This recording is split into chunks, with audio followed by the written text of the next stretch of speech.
Hello everyone.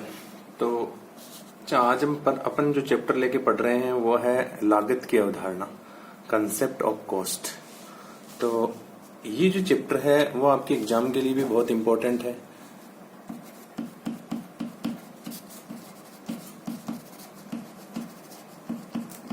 लागत की अवधारणा।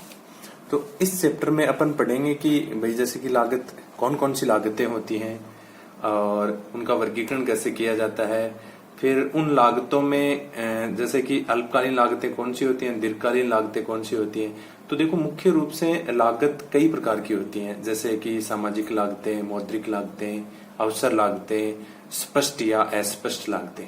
अब हमारे जो चैप्टर में है इम्पोर्टेंट है वो है कि समय के आधार पर लागतों का वर्गीकरण किस प्रकार किया जाए या समय के आधार पर कौन सी लागतें होती हैं।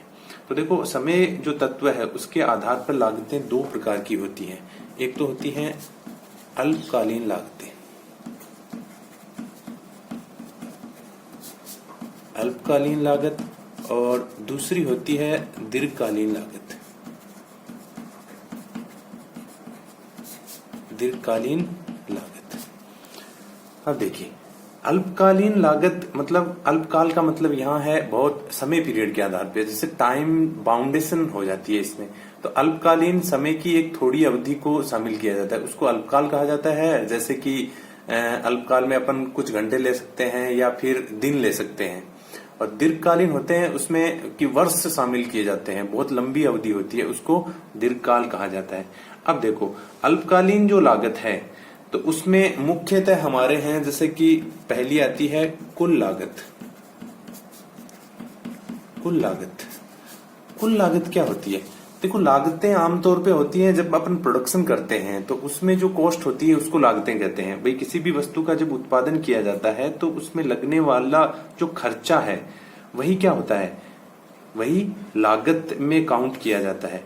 अब देखो, समय की जो विभिन्न इकाइयां होती हैं उनमें उत्पादन करने पे जितना भी खर्चा होता है वो सारी का सारा टोटल खर्चा, जैसे कि अपन ने किसी भी वस्तु, जैसे अपन ने बिस्किट बनाया तो बिस्किट बनाने में जितना कुल खर्चा होता है, जैसे प्रोडक्शन करने के लिए सबसे पहले हमें एस्टेब्लिश करनी पड़ती है, एक इकाई खोलनी पड़ती है या एक उद्योग लगाना पड़ता है। जैसे बिस्किट बना रहे हैं तो बिस्किट के लिए एक इकाई का निर्माण करना पड़ेगा, तो उसके लिए हमें लैंड चाहिए सबसे पहले, फिर अपन को एक भवन चाहिए, फिर उसमें मशीनरी चाहिए, फिर ये सारी लागतें तो है फिक्स।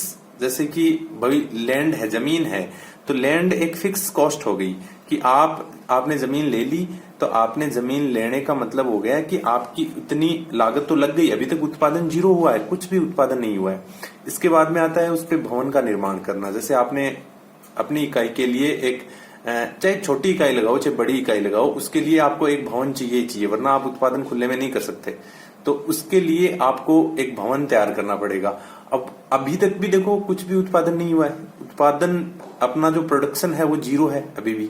अब इसके बाद में आता है भवन लगा दिया, इसके बाद में कुछ मशीनरी भी चाहिए उसके लिए। जैसे अपन बिस्किट बना रहे हैं तो उसके लिए चाहे छोटा इक्विपमेंट ही लगवाने पड़े, कुछ भी उत्पादन कर रहे हैं अपन तो उसके लिए थोड़ी बहुत मशीनरी चाहिए। अब अपन ने मशीन भी स्टेब्लिश कर दी, अभी तक भी क्या नहीं हुआ है, उत्पादन बिल्कुल भी नहीं हुआ है, कोई उत्पादन नहीं हुआ, एक भी बिस्किट नहीं बना है। अब देखो, ये सारी लागतें तो क्या हैं, फिक्स लागतें हैं, अर्थात ये पहले से लग चुकी हैं। भाई अभी तक उत्पादन भी नहीं हुआ है और लागतें क्या हो गई हैं, लग भी गई हैं। बहुत सारा पैसा अपन ने क्या कर दिया, इन्वेस्ट भी कर दिया है, अभी तक जीरो उत्पादन हुआ है। इसके बाद में कुछ लागतें ऐसी आती हैं जो कि क्या होती हैं, वो लागतें होती हैं आपकी, जैसे कि कुल लागत के अंदर ही दो पार्टीशन हैं। जैसे एक तो है स्थिर लागतें, एक है परिवर्तनशील लागतें। अब ये जो लागतें पहले अपन ने चर्चा की है, ये सारी लागतें हैं स्थिर लागतें। अब जो दूसरी लागतें होती हैं जो कि उत्पादन में, जब अपन उत्पादन बढ़ाते हैं तो उसके साथ में बढ़ती हैं, उत्पादन कम करते हैं तो उसके साथ में कम होती हैं, वो अपनी होती हैं परिवर्तनशील लागतें। अब देखो, परिवर्तनशील लागतों में शामिल किए जाते हैं जैसे कि रॉ मटेरियल, कच्चा माल।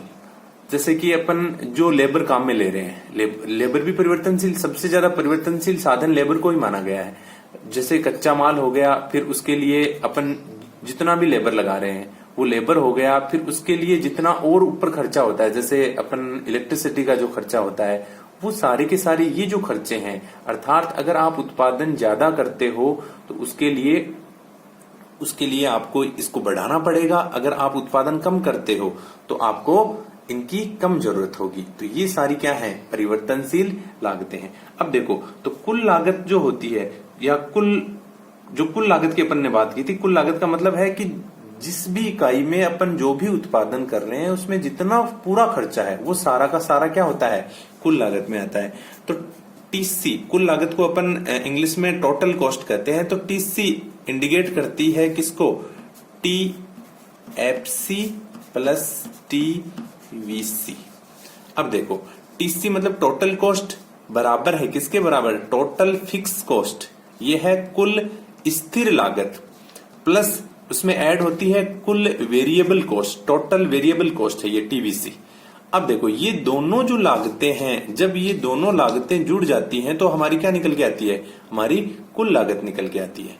तो कुल लागत का सूत्र हो गया टीसी बराबर टीएफसी प्लस टीवीसी। अर्थात अपन को अगर अलग अलग भी दिया हुआ हो, जैसे टीएफसी दिया हुआ हो और टीवीसी दिया हुआ हो, तो अपन एडिशन करके जोड़ करके क्या निकाल सकते हैं, टीसी निकाल सकते हैं। बहुत बार एग्जाम में क्वेश्चन आता है कि उसमें क्या करते हैं, टीसी दे दिया जाता है आपको, टीवीसी दे दिया जाता है, और टीएफसी अर्थात टोटल फिक्स कॉस्ट या कुल स्थिर लागत अगला पूछ लेता है।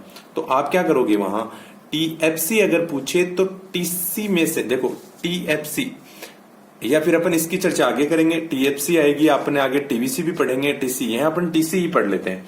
तो टीसी बराबर क्या हो गया, टीसी बराबर हो गया टीएफसी प्लस टीवीसी, या फिर अपन ऐसे कहें एक और सूत्र बनता है, टीसी बराबर बनता है average cost, AC into Q. अब देखो, एवरेज कॉस्ट होती है, एवरेज कॉस्ट अगर यहां से अपन एवरेज कॉस्ट देखें तो एवरेज मतलब औसत, ये है औसत लागत। तो औसत लागत बराबर होती है जो आपकी कुल लागत है, टोटल कॉस्ट है, उसमें जब क्वांटिटी का भाग दे दिया जाए, मात्रा का भाग दे दिया जाए, तो क्या निकल जाती है, एससी निकल जाती है, एवरेज कॉस्ट, औसत निकल जाता है। आपकी जो लागत लग रही है उसका एक औसत निकल के आता है आपके पास। अब देखो, तो इससे भी टीसी का फार्मूला बन जाता है कि आपकी जो एवरेज कॉस्ट आपको दी हुई है और क्वांटिटी दी हुई है, उन दोनों को क्या कर दो, मल्टीप्लाई कर दो, इससे आपकी क्या निकल के आएगी, टीसी निकल जाएगी। तो आपके पास दो क्या हो गए, मेन फार्मूले हो गए टोटल कॉस्ट ज्ञात करने के लिए या कुल लागत ज्ञात करने के लिए। टीसी बराबर टीएफसी प्लस टीवीसी और टीसी बराबर एससी इंटू क्यू। ठीक है, अब इसके बाद में अपन बात करते हैं कुल स्थिर लागत की। अर्थात ये तो हो गई टीसी, कुल लागत की डेफिनेशन भी हो गई कि टीएफसी और टीवीसी को कुल सम्मिलित रूप से क्या कहते हैं, कुल लागत कहते हैं। या फिर आप ऐसे कह सकते हो, आपकी जो औसत लागत है उसको जब मात्रा से गुणा कर दिया जाता है तो हमारे पास क्या आ जाती है, टीसी आ जाती है। अब देखो, अब अपन पढ़ते हैं दूसरी जो लागत है वो इसी का पार्ट है। देखो, टीएफसी कुल स्थिर लागत, हिंदी में इसको लिखते हैं कुल स्थिर लागत, इंग्लिश में लिखते हैं टोटल फिक्स्ड कॉस्ट। तो ये कौन सी लागत है, थोड़ी देर पहले अपन ने चर्चा की थी, ये वही लागतें हैं जो आपने प्रोडक्शन स्टार्ट करने से पहले जितनी लागतें लगाई हैं। जैसे अपन ने जमीन एक्यूपाइड की है या फिर खरीदी है या फिर रेंट पे ली है, तो उसका जो किराया है, आप चाहे उत्पादन करो या नहीं करो उसका किराया आपको देना पड़ेगा, या आपने उस जमीन को खरीदने में जो पैसा लगाया है वो आपका लग चुका है, चाहे आप अब उस पे उत्पादन करो या उसको पड़ा रहने दो, ये सारी लागतें लग चुकी हैं। जैसे जमीन हो गया, फिर उसमें जो भवन का निर्माण किया आपने वो हो गया, और इसके बाद में अपन बात करें या उसमें जो मशीनरी लगाई है अपन ने, जितनी भी मशीनरी उसमें फिक्स की है, वो सारी की सारी क्या कौन सी लागतें हैं, वो सारी की सारी फिक्स लागतें हैं। अर्थात डेफिनेशन ये होगी कि अल्पकालीन अवधि में उत्पत्ति के कुछ साधन क्या होते हैं, स्थिर होते हैं। उन स्थिर साधनों पे जो खर्चा किया जाता है वो सारा का सारा किसमें आता है, कुल स्थिर लागतों में काउंट किया जाता है। ठीक है, तो देखो, अब इसका अगर अपन को सूत्र ज्ञात करना हो इसका टोटल फिक्स कॉस्ट का, तो देखो ऊपर वाला जो अपन अपने पास टीसी का जो फार्मूला है उसी से क्या निकल सकती है, टीएफसी। देखो उसमें टीएफसी है, उसमें टीवीसी भी है। अब देखो उसी से निकालते हैं, तो टीएफसी बराबर क्या हो जाएगा, टीसी माइनस टीवीसी। भाई हमारे पास कुल लागत है, देखो इसमें है ना, यहां लिखा है जो ऊपर वाला फॉर्मूला है उसमें देखो टीसी बराबर टीएफसी प्लस टीवीसी।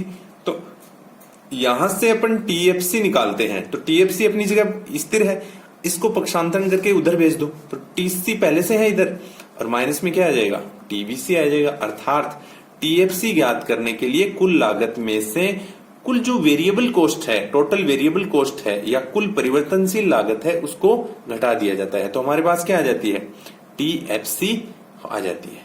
अब देखो ये इसका सूत्र हो गया। अब तीसरी चीज आती है हमारे पास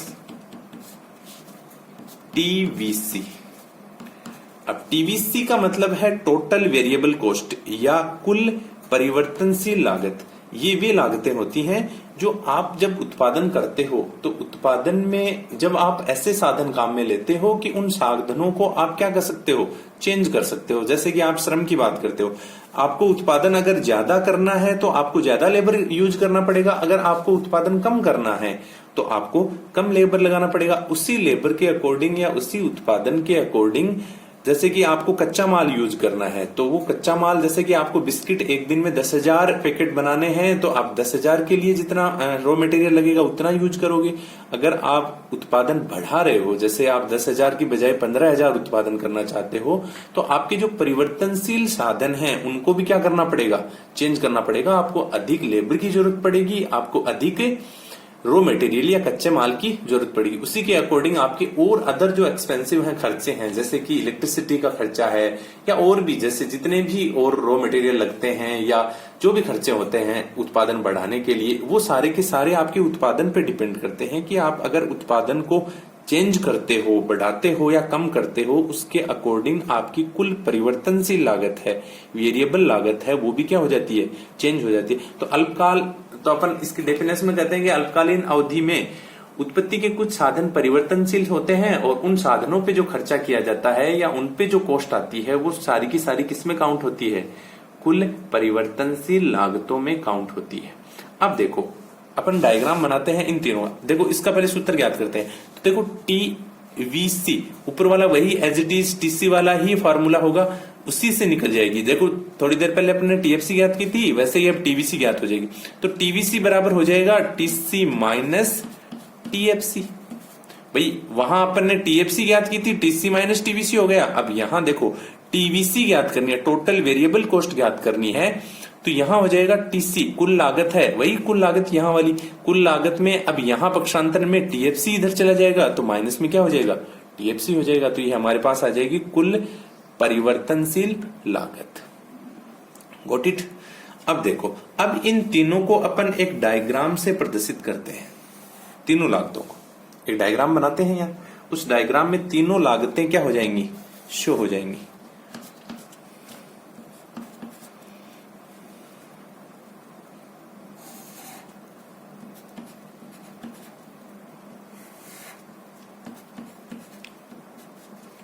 देखिए हमने एक डायग्राम बनाया है, इसमें अपन ने ली है यहां टीसी, टीवीसी और टीएफसी तीनों, और यहां है मात्रा। हमारे पास दो एक्सेस होते हैं, ये एक्स एक्सेस होता है, ये ऊपर वाला वाई एक्सेस होता है, एक हॉरिजॉन्टल होता है, एक वर्टिकल होता है। अब देखिए, अब यहां अपन ने तीनों जो लागतें हैं, हमारे पास जो तीनों लागतें हैं उनको क्या किया है, एक ही डायग्राम में क्या कर दिया है, प्रदर्शित कर दिया है। कि ये एक ही डायग्राम में इसलिए बनाया है कि समझने में आसानी रहे। भाई आपकी बुक में या आप जो भी नोट्स पढ़ते हैं उनमें भी इसी प्रकार से आपको इंडिकेट किया हुआ मिलेगा। ये इसलिए है कि समझने में आसानी रहे। तीनों लागतें अगर एक साथ रहेंगी तो आप समझने में, भाई आपके समझने में सुगमता रहेगी, आप आराम से समझ पाएंगे। तो देखिए, अब देखिए इसमें जो एक एक्स के समानांतर एक लाइन है जिसको अपन ने टीएफसी इंडिकेट किया है, तो टीएफसी का मतलब है स्थिर। स्थिर का मतलब होता है ये चेंज नहीं होती है। तो एक बार जितना पैसा लगा दिया, जैसे अपन कोई भी एग्जांपल लें प्रोडक्शन का, जैसे वही बिस्किट वाला एग्जांपल लेते हैं, एक बिस्किट बनाने की अपन इकाई लगा रहे हैं, तो उसके लिए अपन ने कितना खर्चा किया है, वो सारा का सारा जो खर्चा है, देखो यहां तक कोई उत्पादन भी नहीं हुआ है। अपन ने थोड़ी देर पहले बात की थी कि ये जो खर्चे होते हैं, जैसे अपन ने जमीन खरीदी है, अपन ने उस पर भवन बनाया है, उसमें अपन ने मशीनरी लगाई है, तब तक कोई एक भी बिस्किट का उत्पादन यहां तक नहीं हुआ है। अर्थात इतना पैसा लग गया है, जैसे कि अपन ने जमीन खरीदी है, मान लेते हैं 2 लाख रुपए की, 2 लाख की जमीन खरीदी है, और अपन ने उस जमीन पे भवन बनाया है 3 लाख रुपए का, तो 3 लाख रुपए खर्चा हो गया भवन बनाने का। अब देखो उस भवन बना लिया अपन ने, उसपे अब उसमें अपन ने मशीनरी फिट की है, मान लेते हैं 2 लाख रुपए मशीनरी के लग गए। टोटल कितना खर्चा हो गया, टोटल खर्चा हो गया 3 और 2 5 और 2 7 लाख रुपए। तो ये जो 7 लाख रुपए है ये लग गए हैं अभी तक और उत्पादन हुआ है 0, कोई उत्पादन नहीं हुआ है अभी तक। तो ये जो लाइन है जो horizontal to the X axis चल रही है ये है आपके 7 लाख रुपए। मतलब यहां तक जो लागत है वो टोटल फिक्स्ड कॉस्ट है, ये 7 लाख रुपए आपके लग चुके हैं यहां तक। ये 7 लाख रुपए को इंडिकेट कर रहा है। उत्पादन कुछ नहीं हुआ, देखो उत्पादन यहां मात्रा पर नहीं, यहां लिए क्वांटिटी, तो उत्पादन यहां जीरो शो करता है, तो देखो 0 ही है यहां उत्पादन, इतना पैसा लग भी गया है। अब देखो, अब जो परिवर्तनशील लागतें होती हैं या जो अब अपन उत्पादन बढ़ाने की बात करेंगे तो कुछ अपन को ऐसे साधन चाहिए, जैसे कि अपन को लेबर चाहिए, उस मशीनों पे काम करने के लिए अपन को क्या चाहिए, बहुत सारे मजदूर चाहिए या श्रमिक चाहिए जो भी काम करते हैं उसमें, तो वो लेबर अपन बढ़ाते हैं। तो लेबर होता है परिवर्तनशील साधन, अर्थात आप उसको क्या कर सकते हो, जब चाहो तब चेंज कर सकते हो। तो ये जो वक्र है वो किसको इंडिकेट कर रहा है, टोटल वेरिएबल कॉस्ट को। जो भी परिवर्तनशील लागत आप लगाओगे इसमें, जैसे उत्पादन आप इतना कर रहे हो भैया, आप जैसे ओ यहां तक मैं क्यू मान देता हूं, ओ क्यू उत्पादन कर रहे हो तो आपकी लगने वाली लागत इतनी है। अगर आप उत्पादन को बढ़ा के मान लेते हैं, यहां तक ले आए Q1 तक, यहां Q1 तक ले आए OQ, तो आपकी लागतें देखो बढ़ के यहां तक आ गई और आप उत्पादन बढ़ाते हो तो ये वक्र देखो पॉजिटिव स्लोप लिए हुए, अर्थात उत्पादन और जो आपकी टोटल वेरिएबल कॉस्ट है, कुल परिवर्तनशील लागतें हैं, उनके मध्य कैसा संबंध है, धनात्मक संबंध है। अर्थात आप उत्पादन बढ़ाओगे तो ये लागतें भी बढ़ेंगी। अब देखो अपना एक वक्र और है टीसी वक्र। टीसी वक्र इन दोनों, ये जो दोनों वक्र है, ये वक्र स्टार्ट हो रहा है 0 से, क्योंकि परिवर्तनशील साधन अपने 0 से स्टार्ट होते हैं। लेबर, एक लेबर से मान लेते हैं, अपन गिनती करते हैं, एक लेबर से काउंट करके, या फिर अपन बात करें जो कच्चा माल है वो 0 से स्टार्ट होता है और फिर वो बढ़ता जाता है उत्पादन के साथ में। वैसे ही कुल लागत की बात की जा रही है। तो कुल लागत होती है, थोड़ी देर पहले अपन ने सूत्र में देखा था, टीसी बराबर होती है टीएफसी प्लस टीवीसी। अब देखो इन दोनों को टोटल करना पड़ेगा, तो इसमें टीएफसी भी जुड़ेगी भाई। टीएफसी जो फिक्स लागतें हैं, 7 लाख रुपए लग गए आपके, फिर आप इसमें कितना उत्पादन करते हो उस अकॉर्डिंग यह लागत आपकी बढ़ती जाती है। तो आपका टीसी वक्र है वो यहां से स्टार्ट होगा जहां से आपका क्या है, टीएफसी वक्र जो स्टार्ट हो रहा है वाई एक्सिस से। तो वहां से अगर ये बढ़ेगा तो सीधी सी बात है ये दोनों आपस में जुड़ते हुए जाते हैं, तो आपकी टीसी भी जुड़ती हुई जाएगी। तो इस प्रकार अपन ने एक ही डायग्राम में और विभिन्न सूत्रों के माध्यम से अल्पकाल में जो लगने वाली लागतें हैं, जैसे अल्पकाल में कुल लागत है, कुल स्थिर लागत है और कुल परिवर्तनशील लागत है, उनकी बात की। ठीक है।